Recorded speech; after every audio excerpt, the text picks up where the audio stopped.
যারা আজকে ঘর ছাড়া হচ্ছে তারা কিন্তু ক্ষমা করবে না মুখ্যমন্ত্রী মমতা ব্যানার্জিকে। এভাবে দুলিয়ানে আক্রমণ মন্ত্রিমণ্ডলে চুরি পড়ে ডান্স করছে। যিনি মমতা বেগম, উনি হিন্দু নন, ব্যানার্জি হয়ে উনি হিন্দু নন। সেন্ট্রাল বাহিনী দিয়েই আমাদেরকে সরকার চালাতে হবে আর হিন্দুদেরকে বাঁচাতে হবে।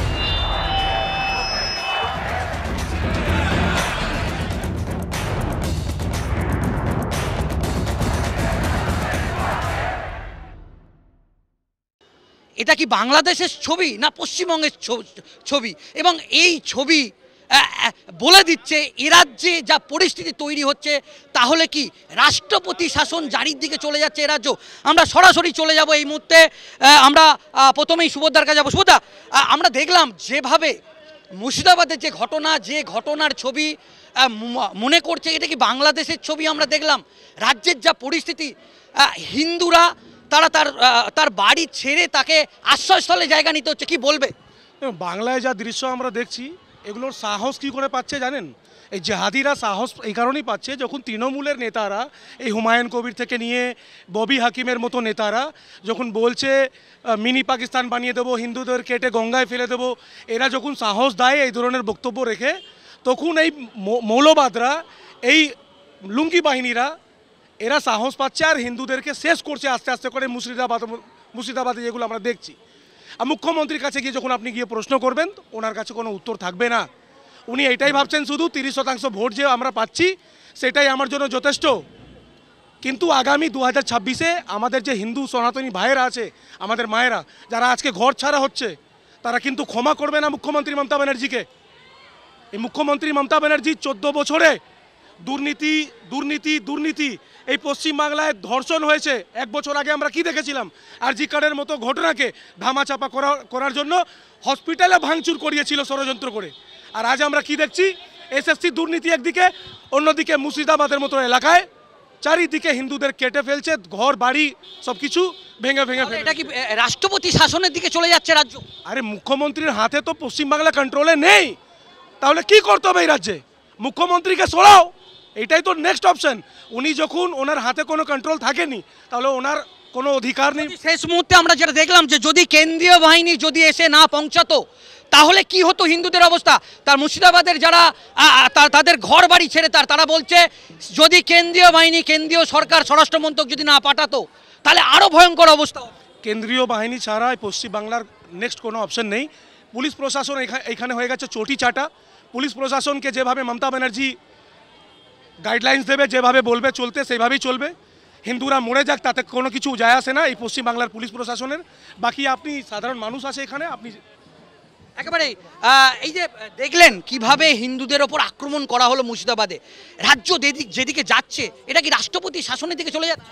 অবিলম্বে রাষ্ট্রপতি শাসনের দরকার, আর মমতা ব্যানার্জির পদত্যাগ করা উচিত, কারণ ওনার হাতের বাইরে চলে গেছেন। উনি ঈদের দিনকে রেড রোড থেকে নিজে বলেছিলেন মুসলিমদের যে তোমাদের পাশে সরকার আছে। আজকে তার জন্য এদের সাহস এত বেড়ে গেছে, ওরা ভেবে নিয়েছে ওরা যা খুশি করতে পারে, প্রশাসন ওদের কিছু করবে না। আজকে সমাজের সর্বস্তরে দুর্নীতি ভরে গেছে। অবিলম্বে মমতা ব্যানার্জির পদত্যাগ চাই আমরা। কি বলবেন, যেভাবে রাজ্যের এই মুহূর্তের যা আইন শৃঙ্খলা অবস্থা, যদি শেষ মুহূর্তে মুর্শিদাবাদে কেন্দ্রীয় বাহিনী না পৌঁছাতো, কি অবস্থা হতো? দেখুন, আমরা সবাই দেখছি কিভাবে হিন্দুদের ওপরে, এইটা বাংলাদেশে না পশ্চিমবাংলাতে অত্যাচার হচ্ছে। আর কেন্দ্র বাহিনী না পৌঁছলে আপনারা সবাই দেখতে পাচ্ছেন মিডিয়া মাধ্যমে কিভাবে হিন্দুদের ওপরে অত্যাচার হচ্ছে। আরও কেন্দ্র বাহিনী আমাদের এইখানে ডাকতে হবে। আমাদের সেন্ট্রালকে আমরা অনুরোধ করছি, নালে হিন্দু নিজের দেশেই পলায়ন করছে। কোথায় যাবে? নিজের দেশ থেকে পলায়ন করছে। আর কালকে যেরকম আমি দেখলাম কি আমাদের ফিরহাদ হাকিম বলছে, এই তো নিজের রাজ্য থেকেই তো নিজের রাজ্যতে আসে, মানে নিজের রাজ্যতে আমাকে পালাতে হবে কেন ভাই?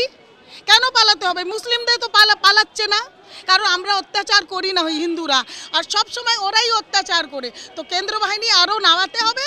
আর মমতা ব্যানার্জি একদম কি বলছে, অসফল আছেন আইন পদ্ধতি থেকে, সব দিক দিয়ে একদম বেকার। এবার আমাদেরকে এখানে সেন্ট্রাল বাহিনী দিয়েই আমাদেরকে সরকার চালাতে হবে আর হিন্দুদেরকে বাঁচাতে হবে।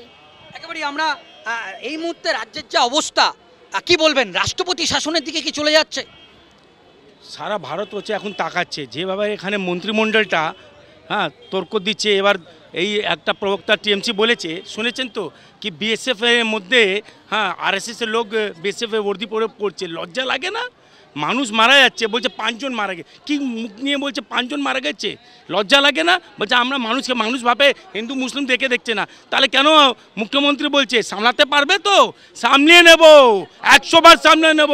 70% আমরা আছি, আপনি বলছেন 30% ওরা আছে, আমরা 70% আছি। আমরা ডেমোক্রেসি উপরে বিশ্বাস করি, না হলে মার বদলা মার হবে। কতদিন সহ্য করবে হিন্দু? যেভাবে হিন্দুরা আক্রমণ হচ্ছে, একটা তো মুসলিমের ঘর বাড়ি ভাঙা হয়নি। যেভাবে দুলিয়ানে আক্রমণ হচ্ছে, যেভাবে আগুন লাগছে, মন্ত্রিমণ্ডল কি করছে? চুরি পয়সা ডান্স করছে। এই লজ্জা লাগা ব্যাপার। এই যেভাবে পুলিশ প্রশাসন মন্ত্রিমণ্ডল পিছনে হাঁটছে, তো আমাদের সরকার চলে আসে। এই ভুলটা আমি বলছি 70% আছে। যা 70% যদি মানুষ সঙ্গে দাঁড়িয়ে থাকে, বিজেপির সঙ্গে দাঁড়িয়ে থাকে, এই জিহাদি থেকে লাত মেরে আমরা বাংলাদেশ পাঠিয়ে দেবো। কি বলবে, কি বলবে? দেখুন, প্রথমত ওরা বলেছে যে 5 জন মারা গেছে। যদি 5 জনই বা মারা যাবে কেন? আজ আমাদের হিন্দু রাষ্ট্র, হিন্দু রাজ্য, সেখানে কেন 5 জন মারা যাবে? কেন 30% মুসলিম থেকে 70% মুসলিমদের উপর অত্যাচার হবে? এইটা জবাব দিক আমাদের ওপর। প্রথমত এই জবাব চাই আমাদের। উনি কি শুধু মুসলিমদের মুখ্যমন্ত্রী? উনি কি হিন্দুদের মুখ্যমন্ত্রী নন? তাহলে বলুন উনি মুসলিমদের মুখ্যমন্ত্রী কেন? তাহলে হিন্দুদের উপর অত্যাচার হচ্ছে উনি মানছে? প্রথমত এইটা বলুক। বিএসএফদের মধ্যে আরএসএসের বদ্যি পরে ঘুরে বেড়াচ্ছে, তাহলে ওনার যে মুসলিমগুলো আজ আমাদের মেরেছে, তারা কোথায় গেছে? আজ দিনের পর দিন যে আমাদের উপর অত্যাচার হচ্ছে, হিন্দু ভাই বোনেরা যে মারা পড়ছে, সেই জবাব দিন উনি আজ চলছেন। তাহলে এটা কি বলতে পারি রাজ্য আস্তে আস্তে রাষ্ট্রপতি শাসনের দিকে চলে যাচ্ছে? হ্যাঁ, অবশ্যই যাচ্ছে। আস্তে আস্তে না, খুব অনেক আগেই চলে গেছে। এবার হয়তো কিছুদিনের মধ্যে রাষ্ট্রপতি শাসন জারি করে দেবে। একেবারে আসি।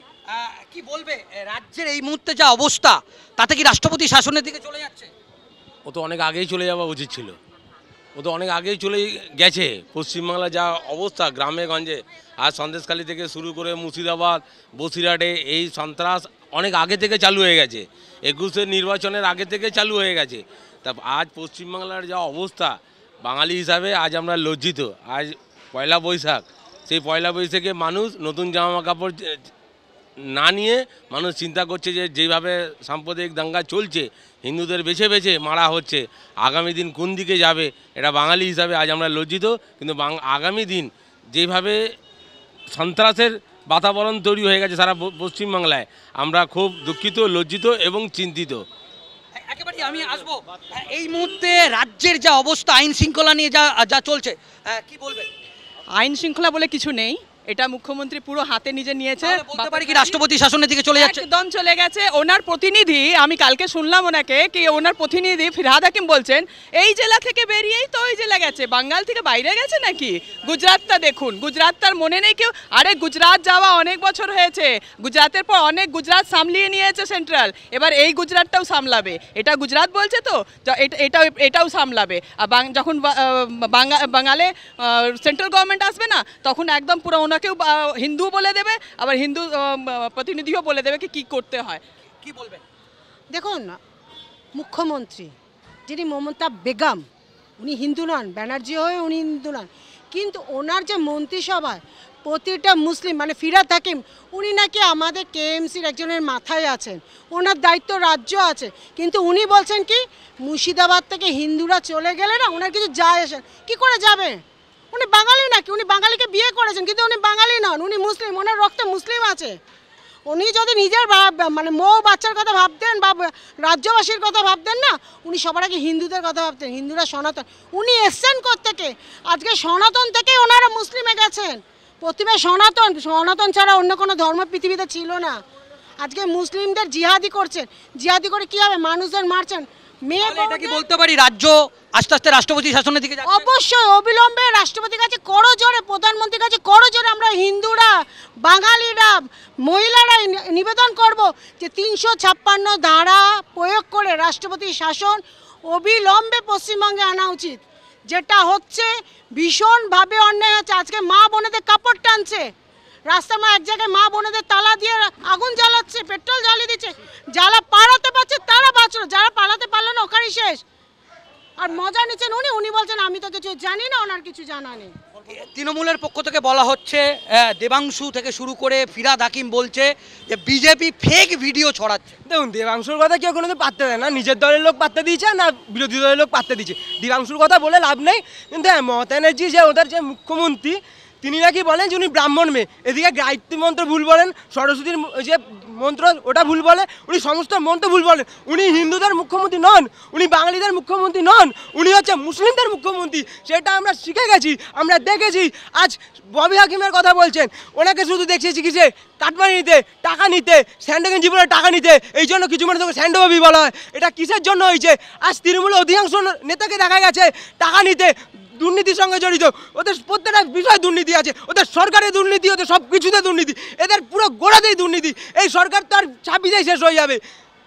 একেবারেই আপনার কাছে আসবো, এই মুহূর্তে রাজ্যের যা অবস্থা সেটা নিয়ে কি বলবে?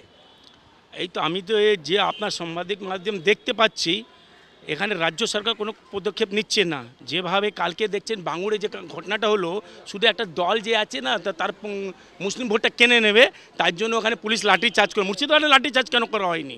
দুলানে লাঠি চার্জ করা হয়নি কেন? বিএসএফকে নাপানো হলো? একটা এখানে পলিটিক্স, ভোট পলিটিক্স চলছে, শুধু ভোট পলিটিক্স।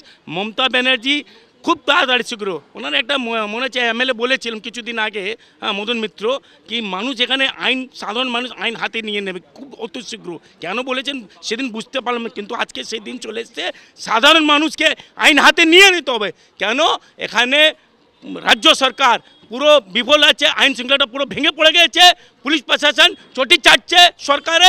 আগামী দিন আপনি দেখবেন খুব অতি শীঘ্র এটা যদি না পারে সামলাতে, তাহলে সাধারণ মানুষ আইনটা নিজে হাতে নিতেই হবে, তাহলে পশ্চিমবাংলা বাংলা দুই হয়ে যাবে। কি বলবেন? আমি আবার তোমার কাছে আসবো, আগে দিদির কাছে যাচ্ছি। আমরা যেটা দেখছি যে হিন্দুরা তাদের জিনিসপত্র নিয়ে, সেই ছবি মনে হচ্ছে কি এটা বাংলাদেশের ছবি একটা উঠে আসছে। বাংলাদেশেও কিন্তু এরকম ছবি দেখা গেছে। দেখুন, হিন্দুরা থেকে সব থেকে বড় কথা হচ্ছে বাচ্চা শিশু। একটা বাচ্চা শিশুর দুধের দরকার হয়, সেই দুধের শিশুকে, 8 মাসের একটা দুধের শিশুকে আমরা দেখি তার মা কোনো রকমে পালাচ্ছে, কেন? পেছন দিকে পেট্রোল ঢেলে দিয়েছে। বাচ্চা শিশুটা কি খাবে? প্রশাসনকে একটু সক্রিয় হওয়া উচিত, প্রচণ্ড সক্রিয় হওয়া ছিল। কেউতেই পুলিশ প্রশাসন, মমতা ব্যানার্জির প্রশাসন আছে? মমতা ব্যানার্জি তো মুসলিমদের ইয়ে করবে। দাদা, উনি তো বেগম, উনি মুসলিমদের কোনো অনুষ্ঠানে, উনি দুর্গাপূজায় কি কোনো প্যান্ডেলে আসেন না। এলো যে মন্ত্রটি বলেন, উনি ব্যানার্জি হয়ে ভুল বলেন। আমাদের বাড়ি সনাতনে যে ছোটো ছোটো বাচ্চাগুলো আছে না, একটা দেখবেন ইউটিউবে দেখায় হরে কৃষ্ণ, ওই বাচ্চাটা যে মন্ত্র জানে, উনি তার আধা অংশও জানেন না। আর উনি উত্তরপ্রদেশ বলছেন, যোগী বলছেন, যোগীর মতন উনি হতে পারবেন না। যোগী হচ্ছে 7টা হিন্দু সনাতন। যোগী যেদিন এখানে আসবে, বা যোগীর মতন আমাদের এখানে কোনো মন্ত্রী আসবে না, তখন ওনার পা কেটে ওনাকে জলে ভাসিয়ে দেবো আমরা। উনি যে বক্তব্য রাখছেন, উনি সামনে এসে বলুন, এখন মমতা ব্যানার্জি গেলেন কোথায়? বিদেশে? অভিষেক ব্যানার্জি গেলেন কোথায়? বিদেশে? লোকের টাকা নিয়ে তো বসে আছে, অনেক তো বেরিয়েছে। অভিষেককে তো 2 দিন বাদে রায় দিয়েছে, অভিষেক বলছে জানে না। মমতা ব্যানার্জি জানে না, জানেটাকে ওনার ভাইপো কেউ জানেন না, যা কলকাতা পুলিশ জানে না, মহানগরিক জানেন না। জানেন কে? যারা সাধারণ হিন্দু তারা জানে সব কিছু। আর জানে কে? মুসলিমরা, কেন ওরা মারবে, ওরা হিন্দুদের মারতে উত্তক্ত হয়েছে, ওদেরকে বলা হচ্ছে মারো। ওদের দলের এক কেন্দ্রীয় নেতা যিনি প্রকাশ্যে মঞ্চে দাঁড়িয়ে বলছেন, তো আমরা 2 দিন বাদে কলকাতাটাকে অচল করে দেবো, আগে জেলাটাকে তো বানাই। আরে বাবা, তুমি জেলা বানাও, তুমি আগে নিজে বাঁচবে কিনা সেটা ভাবো। আমরা হিন্দুরা চুরি পরি বলে না, মেয়েরা এই যে চুরি পরি বলে না, চুরি নিয়ে বসে নেই। এই হাতে কিন্তু আমরা কাঠারিও ধরতে পারি, বটিও ধরতে পারি। আমরা যেদিন বটি তুলে নেব না, সেদিনকে কোনো মৌলবী বাচ্চা কোনোদিন কোনো কিছু করতে পারবে না, এবং মমতা ব্যানার্জি সেদিনকে নিষ্পত্তি করে ছেড়ে দেবো আমরা। একেবারে তোমার কাছে আসবো। তৃণমূল কংগ্রেস বলছে সন্দেশখালিতেও প্ররোচনা দেওয়া হয়েছে, মুর্শিদাবাদেও প্ররোচনা দেওয়া হয়েছে, আপনারা কেউ প্ররোচনায়, বিজেপির প্ররোচনায় পা দেবে না। এটা কি সত্যি? সন্দেশখালি তোমাদের তৈরি করা? মুর্শিদাবাদে যে ঘটনা, যে ভিডিও ইতিমধ্যেই সোশ্যাল মিডিয়ায় ঝড় উঠছে, হিন্দুরা কিভাবে ঘর ছেড়ে তারা নদী বের হয়ে তারা স্কুলে আশ্রয়স্থলে জায়গা নিচ্ছে, এটা বলছে তৃণমূল কংগ্রেস, বলছে এটা প্ররোচনা, এটা পা দেবেন? এটা তো প্ররোচনা নয়, এটা প্রত্যেকে দেখেছি। কিন্তু আমার মুখ্যমন্ত্রীর কাছে যে একটি কথা আছে, উনি বলেছিলেন যে উনি নাকি বাঙালিদের মুখ্যমন্ত্রী, উনি নাকি হিন্দুদের মুখ্যমন্ত্রী। আজ বাঙালি হিন্দুদের জন্য কি পশ্চিমবাংলা দিয়ে শূন্য করা হচ্ছে? প্রত্যেকে কি মারা হচ্ছে এই বাঙালি হিন্দু কি পুরো শূন্য করে দেওয়ার জন্য? যাতে ওনার ভোট ব্যাংক 30% দিয়ে উনি কি সারা জীবন মুখ্যমন্ত্রী থেকে ওটার জন্য করা হচ্ছে? নিশ্চয় না। আর আমাদের এটা যে প্ররোচনা যদি হয়ে থাকে, তাহলে আপনাদের যে মিডিয়া প্যানেল সেটাও গেছিলো হচ্ছে সন্দেশখালিতে, ওখানে শেখ শাহজাহান কী করেছে দেখা গেছে, পিঠে খাবে না কি পায়েস খাবে সব দেখা গেছে ওখানে। তো এটা একদম মিথ্যা কথা না, এটা একদম প্ররোচনা না। আর ওখানে যে প্রত্যেকটা হিন্দু ফ্যামিলিকে যেভাবে অন্যায় অত্যাচার করে যে ধাওয়া করে মারা হচ্ছে সেটা ভালো মতো দেখাচ্ছে। এই জন্যই আজ ওখানে বিএসএফ দেওয়া হচ্ছে মুর্শিদাবাদে, তা ওটা পৌঁছানো নয়, পৌঁছানো হচ্ছে কি জানেন, পৌঁছানো হচ্ছে এই তৃণমূল সরকার, এই সরকারের দেখানো সব কিছু পৌঁছানো। একেবারে আমি আসবো, এই মুহূর্তে রাজ্যের যা আইন শৃঙ্খলা অবস্থা রাষ্ট্রপতি শাসনে দিয়ে কি চলে যাচ্ছে? একদম, কেননা আপনি জানবেন বাংলাদেশে 6ই আগস্ট শেখ হাসিনা চলে গেল, আনসারুল বাংলা এবং ওখানকার তাবর বিএনপির নেতারা কি বলল যে আমরা কলকাতা 3 দিনের মধ্যে দখল করে নেব। তাহলে কি তলে তলে কি এই আনসারুল বাংলারা পুরো ঘিরে ফেলেছে পশ্চিমবঙ্গটাকে? এইটা কি আমাদের মুখ্যমন্ত্রীর ব্যর্থতা না? তার গোয়েন্দা, তার পুলিশ কোনো ব্যর্থতা নেই? এই যে পানীয় জলে বিষ মিশিয়ে দিচ্ছে, অজস্র মা বোনদেরকে তারা হত্যার ভয় দেখাচ্ছে এবং নিরীহ সেই মা বাবাকে মেরে ফেললো এবং মেয়েদেরকে সম্মানহানি করছে। এ কি বাংলা? বাংলা তো আস্তে আস্তে 55 আর 56 ধারার দিকে এগিয়ে যাচ্ছে। 3টে জেলাকে আমাদের নেতারা বলেছে যে 3টে জেলাকে অন্তত উপদ্রব অঞ্চল করে কেন্দ্রের হাতে দেওয়া উচিত। সত্যি কথা বলেছে। পরদেশে নিজ দেশে পরবাস, এটা কি হয় নাকি? সম্ভব নাকি? সারা পৃথিবীতে কোনো জায়গায় হয়েছে? একমাত্র বাংলা পশ্চিমবঙ্গের উদাহরণ হয়ে দাঁড়ালো যে এখানটায় বাঙালি হিন্দু যারা আছে তাদেরকে নিধন করার জন্য মমতা ব্যানার্জির মতন তৃণমূল কংগ্রেসের এক নেতৃত্বের প্ররোচনায় এই রকম অবস্থায় দাঁড়িয়েছে। আজকে আমরা সাধারণ মানুষরা কোন বিষয় নিয়ে আলোচনা করব সেই বিষয়টাই আপনি তুলে ধরার চেষ্টা করবেন, সেখানেই দেখবেন এই সরকার ব্যর্থ। চাকরির বিষয়ে ব্যর্থ, সমাজের সামাজিক অর্থনৈতিক বিষয়ে ব্যর্থ, চাকরি দিতে পারছে না। এরপরে তো আমরা পুলিশেরতে আপনার ঘোটালা বেরোবে, প্রাথমিক প্রাইমারি শিক্ষকের ঘোটালা বেরোবে, সবেতে ঘোটালা। একেবারেই আমরা ছিলাম জনতার রায় পাড়ায় পাড়ায়, বিবেকানন্দ রোডে একেবারে যারা জনতা আছে তাদের থেকে আমরা এই রায় নিলাম যে তারা কি বলতে চাইছে, তাদের কি বক্তব্য। সত্যি এই মুহূর্তে রাজ্যের যা অবস্থা, তাতে কি রাষ্ট্রপতি শাসনের দিকে এ রাজ্য এগিয়ে যাচ্ছে? এবং সমস্ত জনতা তারা আজতাক বাংলাকে তাদের যে জনতার তাদের যে রায়, সেই রায় একান্তভাবে তুলে ধরলেন। একেবারে হাড্ডাহাড্ডি লড়াই চললো, জনতা তারা নিজেদের বক্তব্য একেবারে আজতাক বাংলাকে তুলে ধরলো। বিবেকানন্দ রোড থেকে ক্যামেরায় অর্ঘ্য ঘোষের সঙ্গে সুজয় ঘোষ, আজতাক বাংলা, কলকাতা।